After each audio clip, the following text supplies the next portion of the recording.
As the new leader of the Decepticons, I command you to subscribe to Spurs in Focus.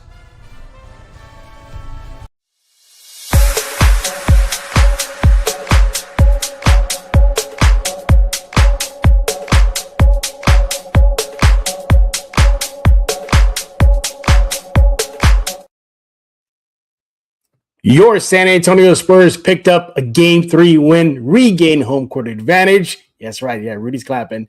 And now they are seemingly in control of the series versus the Minnesota Timberwolves. Welcome to a live episode of Spurs in Focus right here on YouTube, iTunes, Spotify, Pocket Cast, Amazon Podcast, YouTube Music. The list goes on and on. Go subscribe right now. Don't forget about the Substack, Spurs in Focus Substack, completely free. Sign up. You're part of the crew. I am Jeff Garcia, longtime Spurs writer in San Antonio. The man next to me, you know him, you love him, Rudy Campos of the Sports Answer. And we are back with a live reaction from Spurs beating the Wolves. It was a close one for most of the game, so the Spurs took control late in the fourth period, beating Minnesota 115-108. We thank y'all for joining us. And if you have comments, leave them in the comment section. We'll read them later on the show. We got a lot to talk about. What went right for the Spurs? Did anything go wrong for them? Yeah, there was a couple of things that did go wrong. And what was our turning point? Standout stats, players that stood out to us, so much more. Join us in just a few minutes. Rudy, how you feeling after the win? I'm feeling really good considering I called 117 to 110 earlier in the Friday drive with you in the Sports Answer. I called 117, 110. If they could only just score 2 more points each, I would have nailed it right on the coffin, man. Nail on the coffin there. But nonetheless, Jeff, yes, I do have a DeLorean. You did ask me earlier. I knew it. I knew you had a DeLorean. Doc gave you that car there. You hit 88 miles per hour, and he took off into the future for right. Game 3. It was a great win. It was a much needed win. Why? Because historically, the team that wins Game 3 goes on to win the series more often than not. It's like a whopping 90% or 80, high 80s or 90s around there. It is good. In other words, it's a good thing. It's a good thing the Spurs got the W. They have the Wolves on their heels now with Game 4 looming this Sunday. But that's for another episode. We're going to talk about Game 3 right now. Right off the bat, Rudy, I love how the Spurs came out aggressive, took a commanding lead to start the game. Love the focus, loved all that about it. But if we can get the one big bad thing out of the way first, was they blew the lead. They blew the lead. They allowed the Minnesota Timberwolves to come back, take the lead over the young Spurs. I thought momentum was going to swing towards Minnesota for the rest of the game. It did not. The Spurs fought back. They were physical. They answered the call. When Minnesota went on runs, they weathered the storm. The Spurs went on runs of their own. Wemby was being Wemby again. Likely more on him later. You saw everything just work out for San Antonio. The 3-shot was falling. As I mentioned, the physicality was matched. Yes, the Spurs did what they had to do, and they got the home court advantage back. Rudy, what did you see from this team in Game 3? So the Game 3 start to for San Antonio, Minnesota, it's exactly what happened in Game 2. I mean, they came out strong. I think they were up 14-1 or went on a 14-1 run to start the game. And, of course, Minnesota did come back, something that's very expected. You're playing in Minnesota, playing against a hostile crowd. There was some calls. I love that the refs were allowing them to get physical and not making a whole lot of calls. Absolutely loved it. But from what I saw was the continuation of that Game 2 thrashing that they gave the Timberwolves. Yes, that's the kind of start that San Antonio needed to see and needed to have. Earlier, we talked about who this game meant more to, and I said the Spurs because you had to keep that momentum. You didn't want to give Minnesota any type of opportunity to get any type of hope or even to get focused. They did for a while there. They ended up tying the game, and the thing is that that's what we wanted to see out of San Antonio. Keep that focus, keep that momentum. They started off hot. They went ahead and they let their foot off the gas for a little while there. Tied at halftime, 51-51.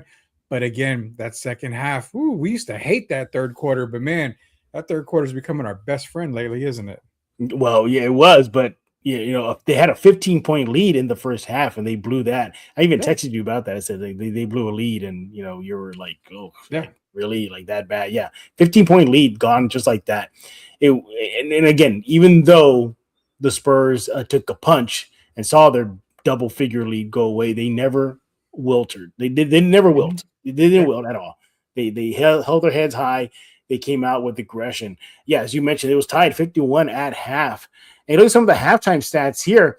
The Spurs seemingly in control, out rebounding the Wolves at halftime, 33-26. Yeah. They were, I think we go here going to the free throw line, connecting more on their free throws, 78% to the Wolves, 62%.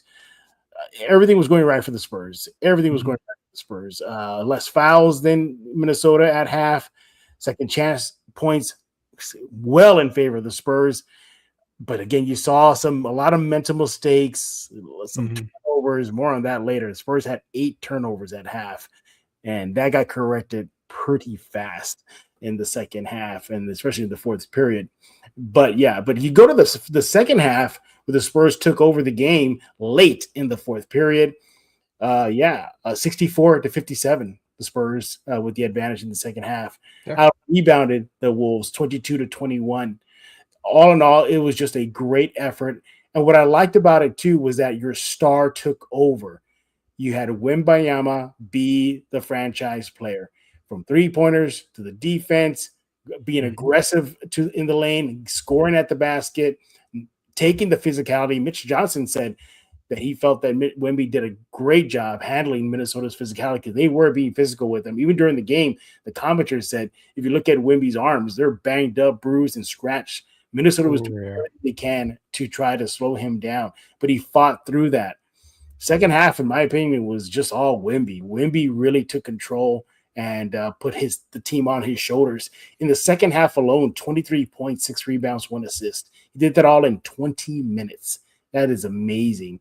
What are your general thoughts so far about Game 3? So the biggest thing for me was what you mentioned about Victor Wembanyama. You saw him emerge again as, this is my franchise now. I'm the reason why we're going to get to a potential title. He is the franchise guy, as we mentioned. But one thing you got to look and kind of circle, Jeff, and I hope a lot of fans realize it, is that he's gone from, a young rookie to trying to develop into one of the best players in the league to now becoming a mature player. Why? Because he had 5 fouls for the longest time. He was able to stay out of foul trouble, kept himself in the game, made a difference towards the end of the game, knocked down a couple of 3-pointers to kind of put Minnesota away. And that shows maturity there, because an aggressive player like Victor Wembanyama, always going for the block, you would have thought, man, maybe they're going to call a foul to give him his 6th foul on one of these block attempts. He showed a lot of maturity there. And also props to Stephon Castle. I mean, he only had 3 fouls tonight. We've been giving him crap the entire series. But again, you saw the dog come out of Steph Castle when he had that little run-in with McDaniels. And again, I love the fact that the refs just said, you know what, double technical. And let me just say that the playoffs have shown us one thing, that the physicality is coming back. I would almost like the refs to swallow the whistles if players are just pushing each other. No double technicals, just separate them, go to your benches. Let's just keep on playing. But again, what I really liked was Victor Wembanyama's maturity tonight, having 5 fouls and proving that he can stay in the game even through foul trouble. Shout out to the guy that I called at the beginning of this series, Keldon Johnson. Jeff, you were giving him crap against Portland, and I said, it's a matchup thing. It's a matchup thing. He's being back to being old Keldon Johnson off the bench. Great team effort tonight for the San Antonio Spurs. Yeah, absolutely. From Keldon Johnson, the guy you see on the screen there, to Steph Castle, obviously Wemby, more on him in a bit. Devin Vassell, even Dylan Harper, he took one in the back of the head, took a knee. I thought he was going to be out for the game, but he fought through that hit, and as well as this guy too, De'Aaron Fox. Hitting key shots, was being aggressive. He had some silly turnovers, but nevertheless, I think he did well, all things considered. Now, with that out of the way, let me give you my 3 big takeaways from the Spurs Game 3 win out in Minnesota. And number 1, we hit it the nail. Wemby dominant. He was just dominant. I give you just his second half stats, but if you break it down for the game, he had 39 points, 15 rebounds, 1 assist. He did that all in 36 minutes, and he was a plus 16 on the night. Shot 72% from the field, 83% from the free throw line, and knocking down those 3-pointers. He made 3 of his 5 attempts. Just an all-around beast, obviously blocking shots. We know that. That's what he does. So, and you look at just what he did. throughout the game. 16 points of his 39 points came in the fourth period. He came up big for the Spurs when it mattered the most with the game on the line.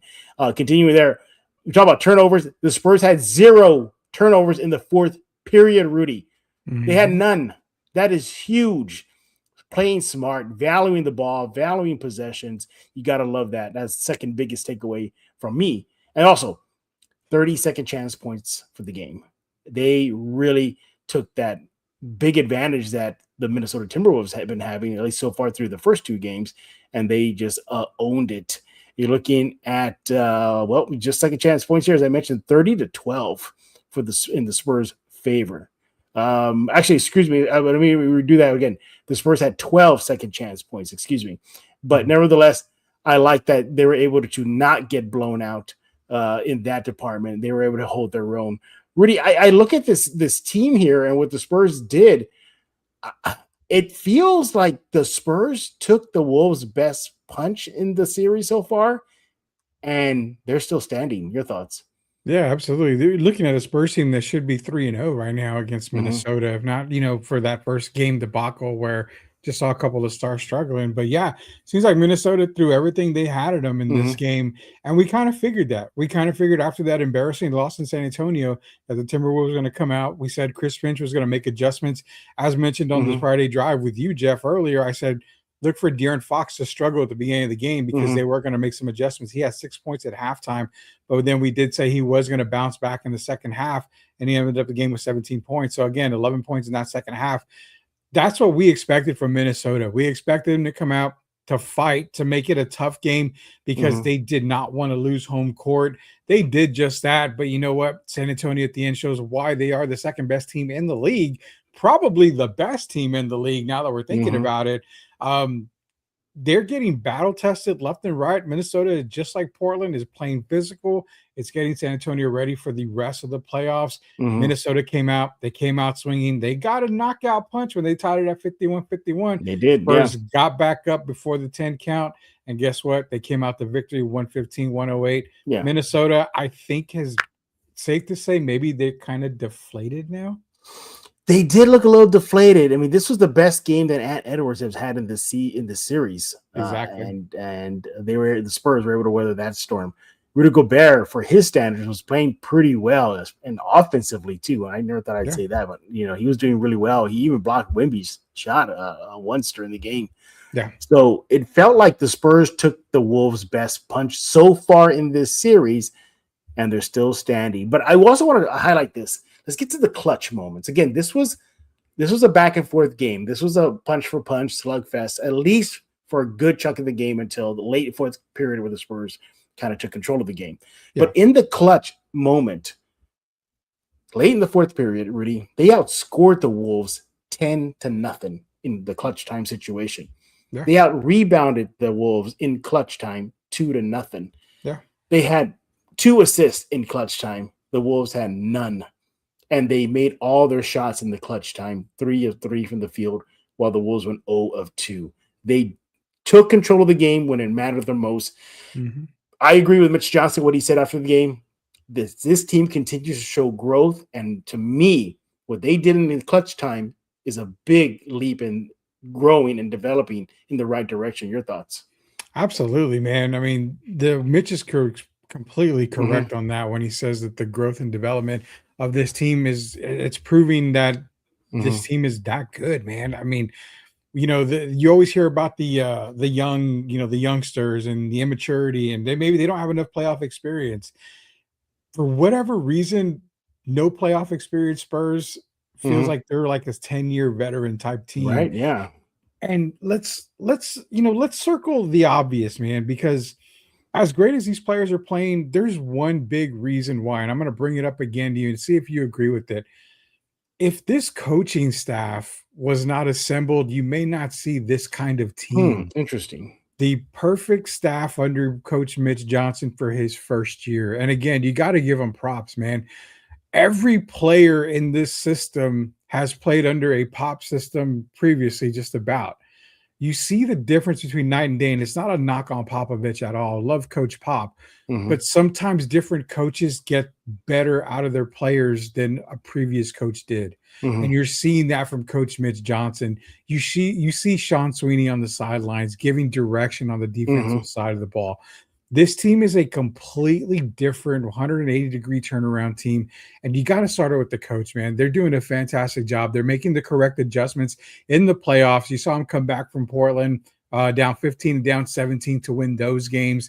They've been able to really, honestly dismantle the Minnesota Timberwolves. And let's be real, through 3 games. I mean, it is through 3 games. Right. They've been able to dismantle Minnesota. And it's not always just on the players. It's because this staff is doing a fantastic job of scouting, making the right adjustments, making the right calls. But I will say, the growth of this team, the maturity of this team, I will be one to say I did not expect it this season. I expected a playoff run this season. I did not expect to have championship aspirations this season. Well, they are knocking on that door. 2 more wins, and they get to the conference finals.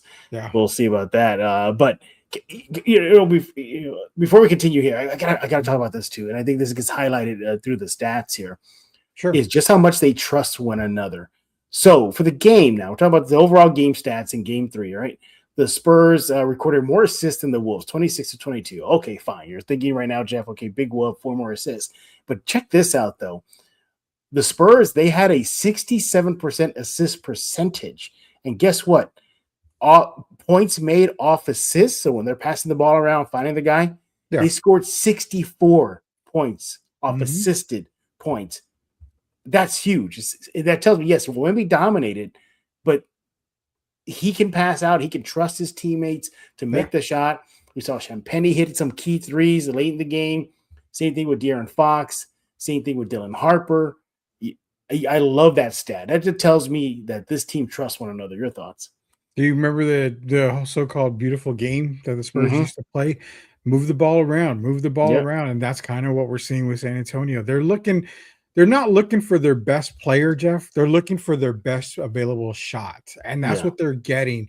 You see a lot of open threes. Champagnie was open on the corner a few times from 3. Man, was he? You've seen Castle, De'Aaron Fox gets to the lane, makes a dump off pass to Victor. I mean, this team is sharing the ball, and it's something that shows because, again, when you move the ball around, and Coach Pop would say, and a lot of coaches that do coach that way, when you move the ball around, you have a defender's head on a swivel. They end up losing the ball side of the ball, and you get a whole new world of offense there. So I agree. I mean, they've got to continue to share the ball. And the turnovers aren't even that bad. I'm looking at it right now. Yeah. And you would think for as much as they move the ball, they only had 10 turnovers total tonight. Like you mentioned, no turnovers in the fourth quarter. When a team moves the ball a lot like that, they tend to make a few mistakes. So far, the Spurs really haven't had it, man. So continue to move that ball around. Continue to look for the best shot, not always a wide open person, but the best available shot. Continue to do a good job for San Antonio. No, we're getting closer to 19 minutes into this live episode, and Rudy Campos has not mentioned Luke Cornett at all. Interesting. Mitch Johnson gave him a shout out. He said what Luke Cornett did in Game 3, he said, may not show in the stat sheet, but he appreciated Cornett's effort, his steadiness to allow a guy like Victor to take a breather during the game. You've been advocating for this. You've been saying, hey, Cornett, play him more, get some bigs out there. What do you think about Cornett? Yeah, I mean, he only played 11 minutes tonight, 2 points, had a rebound. But again, it's those 11 minutes that allows your star player, Victor, who was in foul trouble tonight, it allows him to get that rest, that extra breather. And you know what? You don't lose anything with Luke on the floor. Still got a 7-footer that can, attack Rudy Gobert, can make it tough for anyone that drives into the lane. So you don't lose anything. And this is the reason why he was one of the biggest, if not the biggest, free agent signing in the summer for San Antonio. It was for this reason here. You're able to give Victor a lot of rest. Remember, Victor only played 24 minutes last game. He ended up playing 37 tonight, which isn't too bad. I'm going to say it's not too bad. But again, Cornett, huge signing, man. He makes a huge difference. safe to say that I think Sunday on Mother's Day, Cornette, I'm gonna put the minutes at about 14 for him Okay. for All that right. day because I think Victor's gonna get a little bit more rest. Before we get to our standout player and turning point, et cetera, and of Sure. course, you guys, we haven't forgot about you guys. Your comments will be read later on in this episode. Steph Castle, you mentioned the big thing about him. He didn't get into foul trouble, well below his averages as far as fouls are concerned. He averages 5. So for the game, he had 3. But we talked about this too earlier today, or I guess yesterday. By the time we're listening to this, we're watching this show. Yeah. Should he tone down his aggressiveness? And he didn't. He mentioned he got in a little bit of a pushing and shoving match with McDaniels there. Was still being that relentless driver. I'm glad he did not tone down what makes him good, what makes him great, is getting to that paint. But what I want to highlight is this. So Castle, yes, he scored. Good job, Castle. But we're talking about assists. He facilitates. So he had 12 assists versus the Wolves in Game 3. But check this out.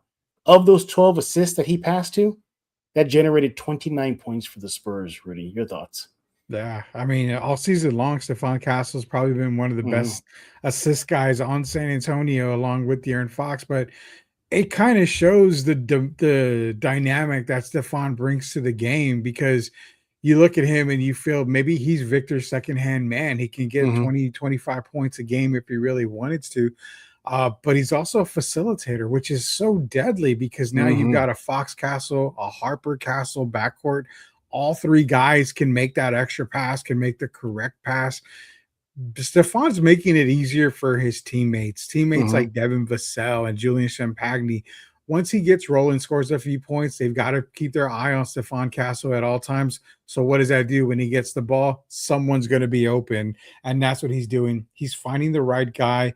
It's a bonus. It's a plus. It's a blessing to have 3 technically point guards on the roster that can play together. You don't normally see that. Right. But again, shout out to Stephon Castle doing good. And yeah, the fouls, man. I mean, I was shocked when I saw he only had 3 fouls. The guys were fouling. Don't lose the aggressiveness. I think don't lose it. No. I got mad because he fouls a lot, but I also came back and said, you don't want him to lose the aggressiveness. That's the reason why you don't get rid of a guy like a De'Aaron Fox, because you can continue to allow Stephon Castle to be aggressive. And he was effective. Steph Castle was effective. Now, he scored 13 points. Fine. We mentioned the assist and how it generated 20 plus points for the Spurs off those assists. He was still a plus 17 for the Spurs, despite the fact that he had an awful shooting night. He was 21% shooting from inside the 3 line, took 3 3-pointers, only made 1, 33%. And for the game, 27% shooting. But it's those little things that matter in the plus minus. It's the assist. It's the points generated off those assists. Turnovers, he kept it low, 4. The 4 turnovers didn't hurt us. 5 fast break points. You add all of that up, and he was a plus 17. He was a positive for the Spurs. And you look at Steph Castle, and I don't think he should stop being aggressive with Game 4 looming. So we'll see how that turns there. He is Mr. Rudy Campos with The Sports Answer. You want to follow him on X at The Sports Answer, and you want to follow me on X as well at Jeff G Spurs Zone. And by the way, thank you all to the 200 plus. Can we get it to 300, Rudy? Can we get 300? Sure. I'm pretty sure we're blowing everybody else locally out of the water. Let's get to 300 viewers, because that'd be awesome. And for those of y'all in the comment section, we haven't forgot about you. You guys will be coming up next. Yeah, we'll react to your statements. I forget it's not a school night, so y'all want to leave some extra comments? Feel free. School night or not, Jeff, we're both old men. We should be in bed by now. Back in my day, we didn't have live shows after games. We just had to wait till the little crawl at the bottom of ESPN would give you the score, and if you missed it, you may have to wait like 30 minutes before it goes out again. We used to have a Spurs. It was radio, wasn't it, with Jay Howard? And there was somebody else that did a oh yeah, that's right. I don't remember what it was. But you also, by the way, everybody, Rudy and I used to pay per view Spurs games. Oh, not Jesus Christ! Yes, you could do a pay-per-view per game if you wanted to back in the day. If you wanted to watch a home game, you had to do pay-per-view, and fun times. It sucked, man, because when the playoffs hit, they didn't have playoffs on TNT and ESPN at all. You had to do pay-per-view. I missed the entire Golden State with Chris Mullen Run TMC, Run man. TMC. I'm not gonna lie, that was the year that I really wanted to watch the playoffs. They were playing the Spurs in the first round. Paul Pressey was the point guard for San Antonio, and I was like, I want to see this. I want to see this pay-per-view. Nope, my parents weren't rich, so I couldn't watch pay-per-view at all. I forgot how much it cost for a game. Is it expensive? No, I don't remember. So I want to say, I don't know why it's either $14.95 or $24.95. I don't know if it's 14 or 24. I can still see those 90s graphics in my head, Oh yeah, pay-per-view look and everything. Look fuzzy. That's wasn't it Paragon Cable? Paragon, yes, it was. Yes, it was Paragon. Yeah, we're at 300, so there you go, Jeff. There we go. See, talking about old times gives you the viewers, yeah.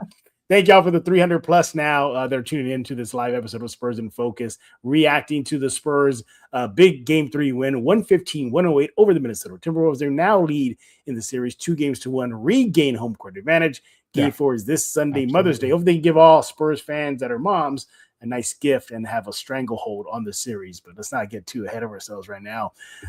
So many things to take away from this Spurs win. And seriously, there really was a lot to take away from Wemby's dominance. More on him in a bit. Gee, I wonder who I'm going to pick for player of the night or standout player. But you just go down the list. Even like Carter Bryant, some timely threes when he was out there. He had 6 points, and let's see, I got it here. Yeah, he had 6 points. He went 2 for 2 from the field, and those 2 shots were from the 3 lines. So it was perfect. And he was a +7 on the night for the team. We mentioned another guy that I think deserves to be mentioned is Devin Vassell. Devin Vassell had himself a solid night with 13 points, 6 rebounds, 3 assists in 36 minutes. He was a +10 on the night for San Antonio. And again, just doing the little things that matter. 3 assists here. We mentioned the 6 rebounds, 2 steals, minimal turnovers, just 1 turnover. Yeah. So everybody just did their part. You mentioned Keldon Johnson, 11 points off the bench, 2 rebounds, 1 assist in 18 minutes, 5 points in that second half when the Spurs took control of the game late in the fourth period. But Rudy, you called this game. You nearly called the final score. Why did you come into this game with that in mind? Like the Spurs would have a somewhat of a comfortable win. I had them scraping for a win. You had them kind of, right there with just having a good hold on the game. So the way I looked at it was after that blowout game, I knew for a fact Minnesota was going to come back and they were going to keep it really, really close. And where the Spurs came out, I didn't expect them to come out, on a 14-1 run. I didn't expect that. Yeah, that would have. You told me that happened, I would have not believed you at all. But what I ended up looking was that Minnesota was going to come in there. We're going to keep it super duper close, in which they did 51-51 at halftime. Spurs came out after halftime. They started to play Spurs basketball again, knocking down shot after shot. But even though the Spurs came out hot, Minnesota still was able to keep, pace with San Antonio. They closed it to within, I believe it was 1 point at one point opportunity there. So I relatively knew that the Spurs were going to come out on top towards the end of the game because of the way they've been playing every single playoff game. Even in those losses, they've been playing to the very end, to the very last buzzer. They're taking better shots. They're taking great shots. The opportunities for them are always there. They are playing smart basketball. And that's the reason why I said it was going to be somewhat of a comfortable win. When you saw Minnesota coming back, Jeff, I really wasn't too worried about it because you could see the body language. Minnesota, not necessarily panicking, but knowing they needed this game, taking a missing shot after shot, taking shots that were kind of like questionable. What does San Antonio do? They get the rebound. They come back down. They run their set play. They get set. They get ready to go, knocking down 3-pointers, getting to the basket, drawing fouls. The body language is what tells you about everything. Body language going into game 4. Like I said, seems like Minnesota may be a little bit deflated. So that's how I knew that it was going to be a comfortable win for the Spurs, just by the body language, man. I mean, after a blowout like that, they were going to come out huffing and puffing at halftime. I fully expected the Spurs to take over the second half, and that's what happened. What do you think about Harper being part of that closing lineup? He was a closer. He technically was a closer for this Spurs team. It wasn't Champagne. It was the rookie Harper. Well, I mean, when you can have 5 on the court, you obviously want to have one of your top 4 guys, which Harper definitely is one of their top 4 guys. I have no problem at all with Dylan Harper being there. Why? Because the coaching staff, his teammates, they trust him. And being there at the end shows that you've got a lot of trust and you've earned that trust. Even as a rookie, they're not looking at you as a rookie. They're looking at you as a veteran type player who in clutch moments and in key moments can make the right decision with the ball in your hand. Dylan Harper came into the NBA as probably the best and the top-rated draft prospect I know on my board.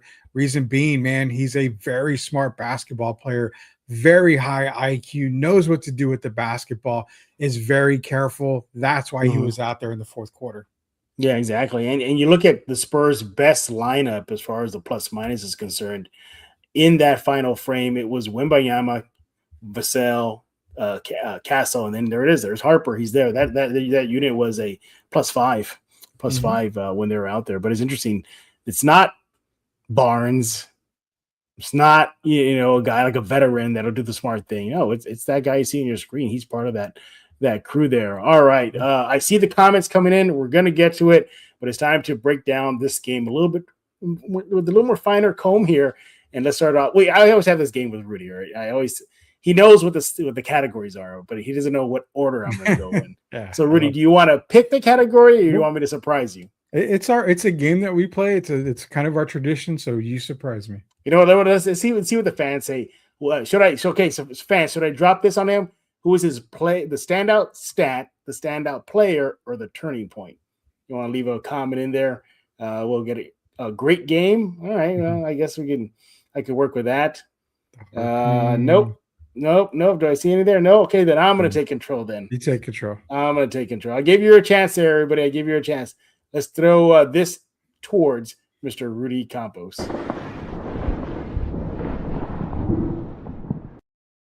You had to add an S at the end of players, and I'm glad you did because I got a couple here. Number one, I got to give credit to my standout player. Is going to be Stephon Castle. Reason being, he had a double-double tonight, 13 points, 12 assists, added 4 rebounds. Did have 4 turnovers, but I'm going to forgive him, obviously, because he had only 3 fouls in the game. He continued to be aggressive. The refs allowed both teams tonight to play physical. Stephon Castle took it to his advantage. He played physical tonight, didn't get a lot of the fouls called on him, which is fantastic. He's one of my standout players. My other standout player, Jeff, is a guy that everybody wants to trade left and right, even though he was a -2 in the plus-minus tonight. If they hadn't have wanted, you guaranteed he would have been on the trading block by tomorrow morning. That is the Sandman himself, De'Aaron Fox. Why is he the Sandman? Because he comes in at the end of the games and he puts these teams to bed. That's exactly what he did against the Portland Trailblazers. He does that against Minnesota from time to time. De'Aaron Fox tonight, 17 points, 5 assists, 3 rebounds. He had a steal. Only 2 turnovers. Again, short on the turnovers. I love it right there. He was a -2 of all things, but he stuffed this whole stat sheet. He did. But again, De'Aaron Fox is another standout player for me. The backcourt, Fox, Castle. I mean, you can't get any more better standout players than that. I know you got one, obviously. I gave you the easy one. You always give me the hard one. Well, it's not that it's easy. It's just this one's like so obvious. You can't help it. And I don't like obvious. I hate obvious. I mean, I know it, but you can't ignore what he did in Game 3. You can't ignore it. You can't. He took this team on his shoulders in the game. Yeah, my standout player, I'm gonna go singular for this one, is that guy seeing your screen there, Wembanyama. What he did in this game, I would call it a coming out party because I think he had several of those already. But 39 points, 15 rebounds, 1 assist, and what makes it just fascinating, and he did all that in 36 minutes. And he was a +16 for the Spurs, second highest plus minus behind Steph Castle. But it's just what just does it for me is the fourth period. He just took control of that game. 16 points, 6 rebounds, 1 assist, and he did that in 10 minutes, 10 freaking minutes. In the clutch time, he was clutch. He was a leading clutch scorer with 5 points. 1 rebound, 1 assist in 2 minutes, a +10 in the clutch time situation. They needed him because the game was still close. Minnesota was still within striking distance. And if it wasn't for that guy you see on your screen, maybe we're looking at a different ending of game 3. He is my standout player, Mr. Victor Wembanyama. Look, I couldn't help it. You can't ignore what he did. You can't ignore it. You can't. That one. I think fans would bash us if we didn't say, "Whoa, why y'all ignore about Wemby? See what Wemby did." I think the fans respect the fact that we can pick other players outside of the obvious ones and make cases for them. And I think that it shows right here with the comment. Great Spurs content. Get those likes up. Appreciate Silverwolf Ventures, thank man. you, Silverwolf. Yeah. I mean, that's the thing is that Victor's going to Victor. And, we talked about it yesterday on the Friday drive when I said Victor's going to have a monster game. It's De'Aaron Fox is going to struggle at the beginning. Fair enough. Victor came out monster game. Do we see it on Mother's Day? There's no way to stop him. And that's the scary part is that Minnesota has a DPOY, a Defensive Player of the Year, in Rudy Gobert. And you saw the way he defended the best player. And as I'm saying it, the best player in the league in Nikola Jokic. He makes it so difficult. But now we're starting to see a new player emerge like Victor Wembanyama. Gobert hasn't really figured it out on how to stop him. And yet they're from the same country. They play Olympic basketball together. You would think he'd have some kind of idea on how to guard Wemby. No, he's getting to the point, Jeff, and I know you always gave me crap about it when I said he's not generational. I've said, you know what? My entire head has been peeking out of the bushes. I was looking at it more. He's getting to be that generational talent very, very quickly. But the thing is that we've never seen a player like this ideally before. We've seen 7-footers knock down threes. We've seen Kevin Durant get hot. We've seen him go between the legs. But yet we've never seen a 7'4" guy do what he does, and it's on both sides of the court. That's it. That's the coup de grace right there. He does it on both sides of the court. Durant does it on one side. Will Chamberlain was dominant, but he didn't have a jump shot. So, I mean, you're getting every single dominant player you've seen in the past 100 years of basketball in just one player. Yeah, you are. You really are. There's a reason why that he's called the alien, and y'all saw it versus the Timberwolves in game 2. All right, the next category we got.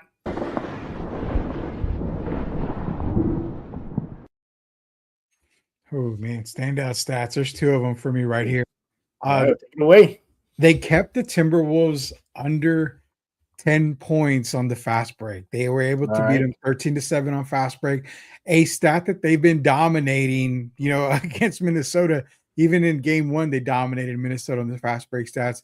Minnesota has yet to score double digits on fast break points. Ooh, good point. Amazes me because you've got a player like Anthony Edwards, Jaden Daniels. These guys like to run. They are not able to run on San Antonio. So that's one of my stats. The other standout stat was, again, the points in the paint. Not just Victor. It's the attacking by Dylan Harper, De'Aaron Fox, Stephon Castle. All of these players, yes, they are shooting the 3 ball, but yet they are still getting to the paint and making it tough for Minnesota, especially again tonight when Minnesota was able to score a basket. They get back down the court to get a layup or an and one or something in the paint. 2 major categories that the Spurs keep winning. They keep doing that. It's going to be night for Minnesota in 5. Ooh, 5. Yeah, I mean, that'd be great because it looks like the Thunder are taking care of business versus the Lakers. Seriously, Lakers are going to win game 3. I'm already calling that. I can already Rudy, say that. man, you need a heat check with these predictions. That could be your heat check. Well, yeah. I mean, if anybody wants to talk me on Laker radio, I can do that too. Do you think the series changes completely if Luka was playing? The Lakers would guarantee to get 1 game for sure. I think maybe 2, maybe 2 with Luka. All right. Well, hey, y'all here for Spurs talk, not Laker talk. All right. Yeah, no. Hey, so Rudy, great stats, good picks. For me, I think I'm gonna go with this number. I got it right here. Let me get it for you guys here. 38.8. So what is that? Free throw rate. The Spurs had a better free throw rate than the Minnesota Timberwolves at 21.2. The aggressiveness was there. They were getting to the line. They were getting Minnesota in foul trouble. They were breaking down their defense. Last I checked, Rudy, I thought that's what Minnesota was known for. One of the best defensive teams in the league. Well, this free throw rate shows me otherwise, that they were getting the calls in their favor throughout the game. 38.8% for the Spurs free throw rate. I love that. They got to keep up that aggressiveness, that physicality, make the refs make the calls. Castle, don't even hit your pinky toe on the brakes. Just keep on doing what you're doing. Victor too, you saw him being aggressive going to the rim. All in all, yeah, I thought that was a good stat for me. I love that rate. Free throw rate, yeah, just was way up there.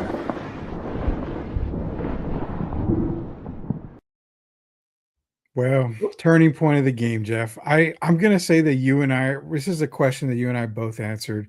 We're going to have the exact same answer. I don't think you're going to be able to come up with something else. Turning point was coming out of halftime, them knocking down those 3-pointers, coming out on fire.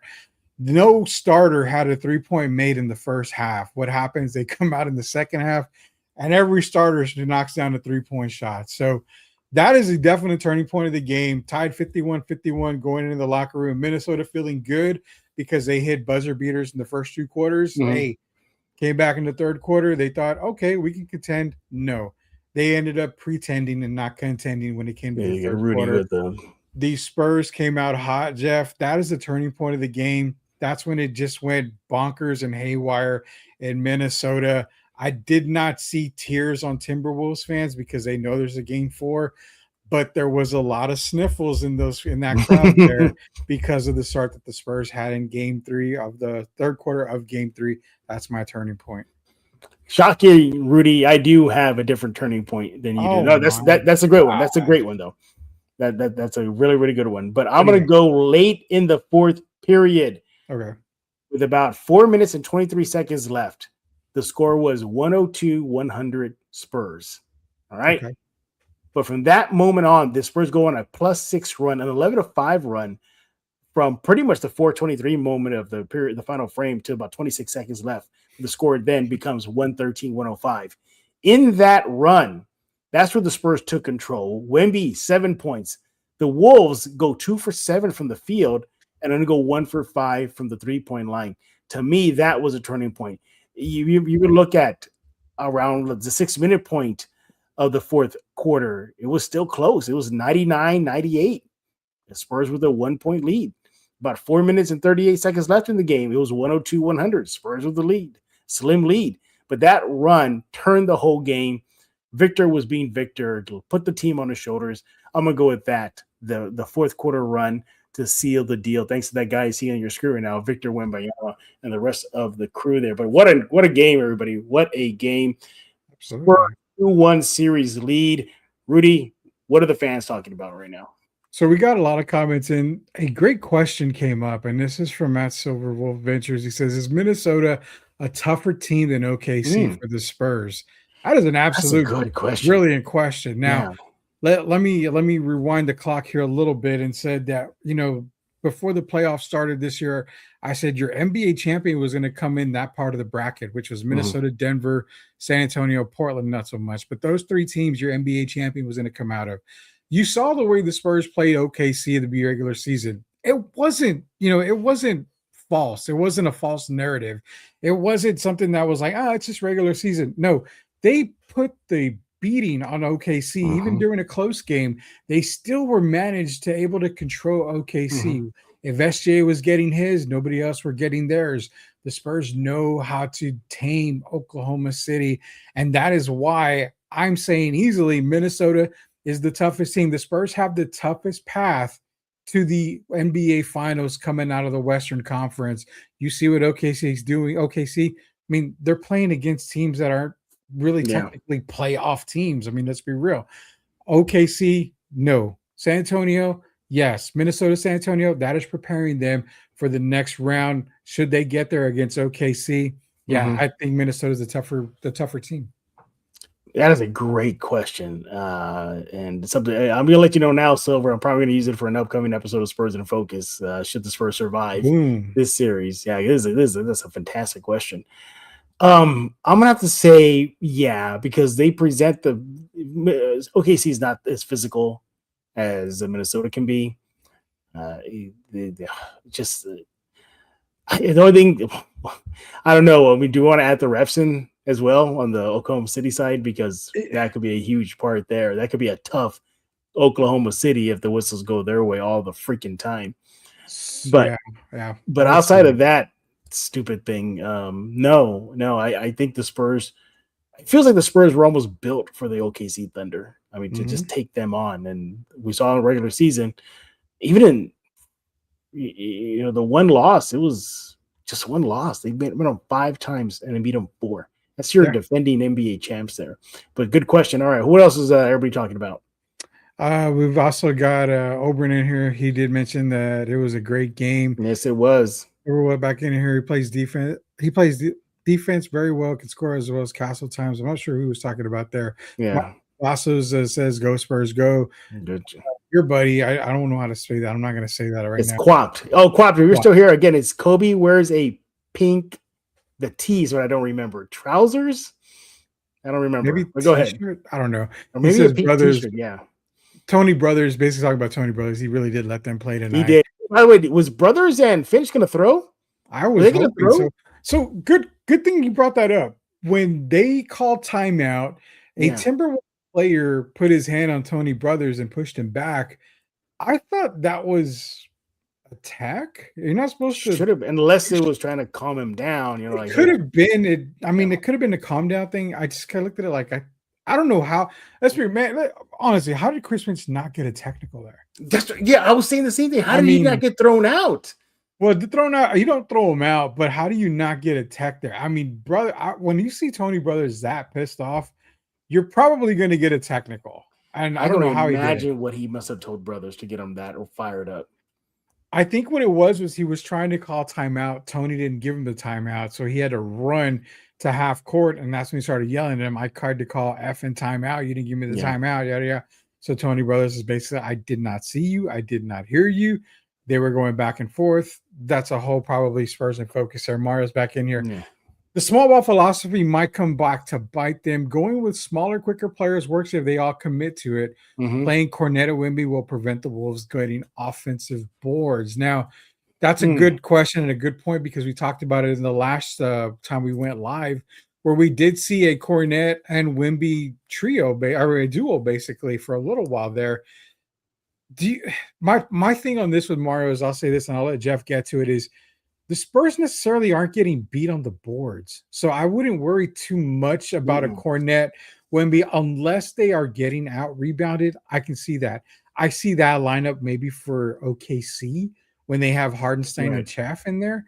But against Minnesota, they're not necessarily losing on the board. So I don't know if I'd go with that lineup. But again, the smaller lineup, it's starting to work, especially with Carter Bryant healthy and back in. So, Jeff, what do you think on that comment there?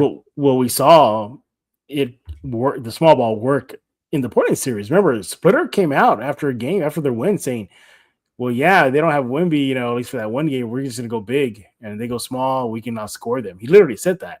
And guess what? Small ball won out. So I think there's something there. The small ball is working right now. I don't playing Cornette and Wemby will prevent the Wolves getting an offensive boards. No, I don't think. I agree with you, Rudy. They haven't rebounding has not been an issue so far in this game. I think it's kind of even for the most part. But no. I think. Hey, don't fix what's not broken. If the small ball's working, then go for it. Yeah, I mean, in this game alone, they did get on the offensive rebounds. The Spurs had 8. Minnesota had 15. Not big enough of a difference, I think, to make that kind of change. When it comes to total rebounds, Spurs had 48, Minnesota had 54. Again, not too concerning. Champagny had 12 rebounds in the game. Yeah, I mean, you're getting rebounds from even your guards. So I like the idea. I think we may see it maybe pretty soon here, if not in this series, probably definitely in the OKC series. We may see that. Appreciate that comment, Mario. Silverwood says Spurs played ball in their second half. Ball they did, and he also said that Minnesota's defense is Minnesota's definitely feeling it after this one. They definitely are. Bunch more comments coming in, Jeff. Pete Aguilar says, "Go Spurs, go Jefe." All right, yes, go Spurs, go. Wemby is built for this. That he was. And we got numbers showed it, Pete. Longtime fan of us here over at Sports Answer and Sweep the League back in the day.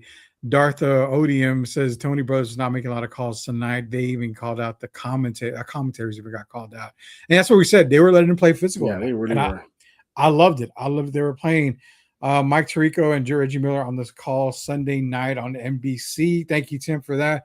Castle doesn't get any calls. There was a moment, Jeff, in that fourth quarter. Anthony Edwards bodied Castle. Julius Randle bodied Castle on the exact same play. Did you get a little frustrated seeing that? I loved it. I love that physical style. Yeah, I liked it because Castle was giving it back to them. There was a point he got a call to foul for it, but remember when he was driving to the lane, he threw kind of a little elbow at somebody. He called for offensive foul, but he's giving it back right to them. He's not backing down. Yeah. I also think it works well for the competitive juices for Castle. It gets them fired up. And, it's like pretty much saying it's go time, and I think he lives for those moments. You saw him push McDaniel. McDaniel pushed back. They had to be separated. And what is it with Minnesota? He seems to get chippy versus Minnesota. Like you're noticing that he usually that's not his character throughout the regular season to get into scraps or confrontations. But so far through this Minnesota game, he's already gone back-to-back games with back-to-back confrontations. Maybe Timmy got in his ear and said, "I need you to pay back Minnesota from all those Garnett stinky breath moments when he was yelling in Tim's ear and all that stuff." So maybe it's payback for that. I have no idea. No, Garnett doesn't have stinky breath. I don't want to get called out on next for that. Yeah, don't do that. Those are all the comments we got, man, and appreciate it. We were almost at 400 total views, which right now we're so at close. We'll get it next time. Definitely will, but it's a late night, man. Everybody's honking right now. Everybody's honking. By the way, if you're out there right now, don't be a knucklehead. Yeah. Don't be a knucklehead. Just enjoy it. Have fun. Just don't do anything stupid out there. Yeah. Rudy might go streaking, everybody. No. He might go streaking down Commerce Street.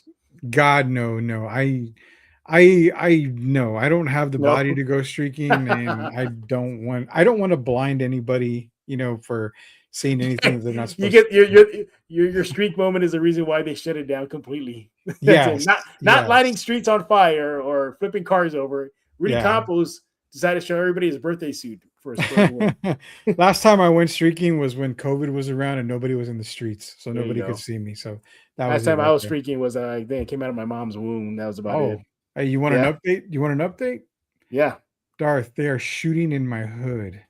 Idiots. Are you being serious, Darth? Are you just saying that just like for reals? I mean, I've known Darth since high school, so I don't know. I might. Sure, it's not fireworks. You maybe just double check it's not fireworks. I think it's the South Side, Jeff. You know about the South Side more than anybody else. I do know about the South Side. I hope it's not the South Side. I really, really hope. Oh, we got a couple more comments. Another comment coming in. What does that say?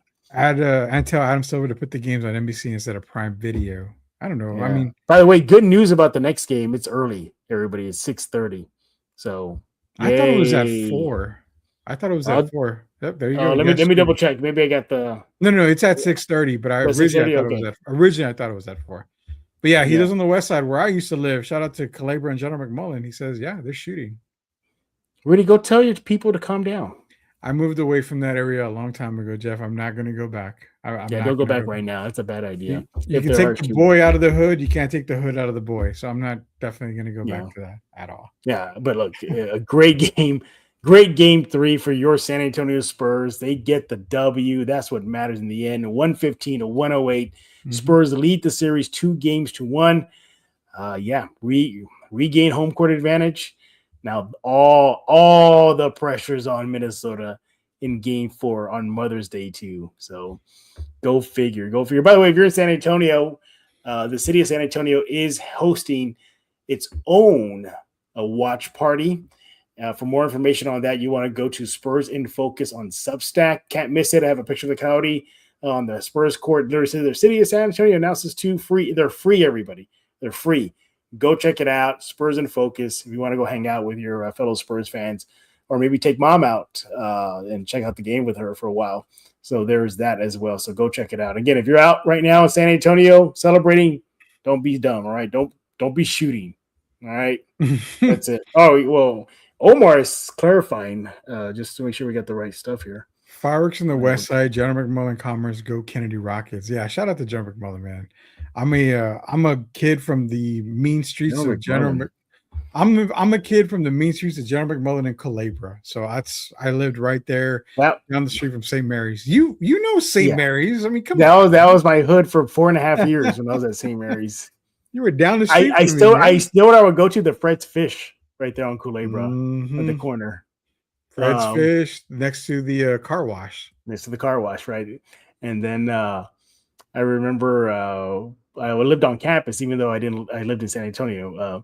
But there was like almost like I don't want to say a swamp, but like a very non-kept, high, tall, grassy area. And we had some of the administrators tell everybody who lived in that dorm near it, saying like, "Be careful for rattlesnakes." So that's why they're called the St. Mary's Rattlers. There's literally rattlesnakes where I live there. Original Henry Puffy's Taco right there. Yeah, that's right. It was right there in the corner. Yeah, it moved, right? It didn't get shut down, right? No, it's still there. It is still there. They opened up another location, but yeah, it's still there. Man, that was like the mecca of grocery stores, Jeff, because you had Handy Andy, you had an Albertsons, and you had a Kroger back in the day, all in that little area for Bandera and St. Cloud, I think is what it was. I used to walk to Woodlawn Lake because St. Mary's was just right down the street to Woodlawn Lake. Yeah, it wasn't too far.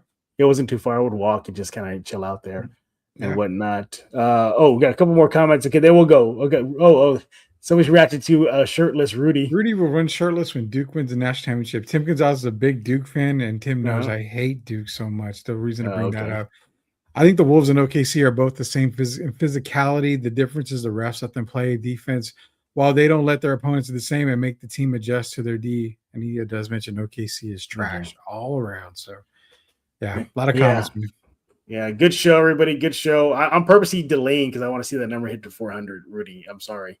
I just want to see hit for it. Henry Robitaille, look at it, Woodlawn and Bandera. Yes, it was. Still there, the original. The original. Okay, there you go, 400. I think. Okay, there we go. Yeah, now I can drop the mic now. Okay, we appreciate y'all, all 400 of y'all tuning in right now as we close this live episode of Spurs in Focus. Again, go subscribe right now. That can be on YouTube, YouTube Music, Amazon Podcasts, iTunes, Spotify. The list goes on and on. Substack, Spurs in Focus Substack is completely free. Go check it out right now. Become a subscriber. Be a part of the crew. That guy on your screen, he is Mr. Rudy Campos. Not going to go streaking. Sorry, ladies of San Antonio. But Rudy, what's going on with the answer? Sports Answer, man. Our main show is now the Friday Drive. Every single Friday, myself, Derek Irvin, you'll catch Jeff on there from time to time. We've also got other content coming out as well. NBA playoff talk. We're going to do some shorts for you guys out there. We'll have a couple of Box Score Studio and Sports Answer collaborations coming out very, very soon. And again, you can go to Answer Now TV, hit that subscribe button, where not only you will find Sports Answer and the Friday Drive, you also catch Spurs in Focus as well. So we got a lot going on, man. It's playoff time. And I have to admit, WNBA season just tipped off, I think, tonight. Right. So there's going to be more WNBA talk. There's going to be some NFL talk coming up because camps are opening up. So a lot of stuff. Hey, I don't know if you want to talk about this next time, but lottery is this weekend. This Sunday is right. The lottery. So there's a lot of interesting scenarios there. So keep an eye on the lottery, man.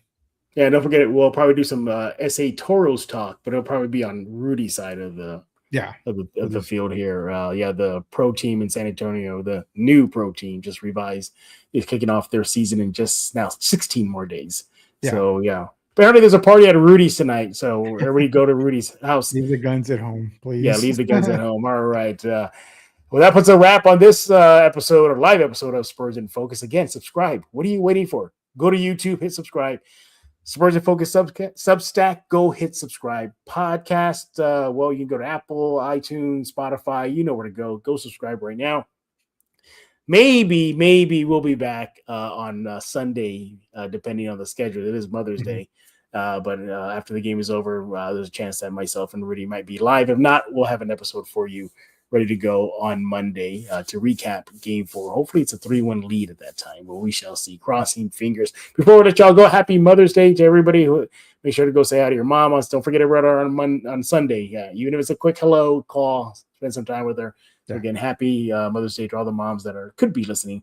and watching this episode of Spurs in Focus. So for Mr. Rudy will not go streaking Campos, my name is Jeff Garcia, and now you're in focus with Spurs in Focus.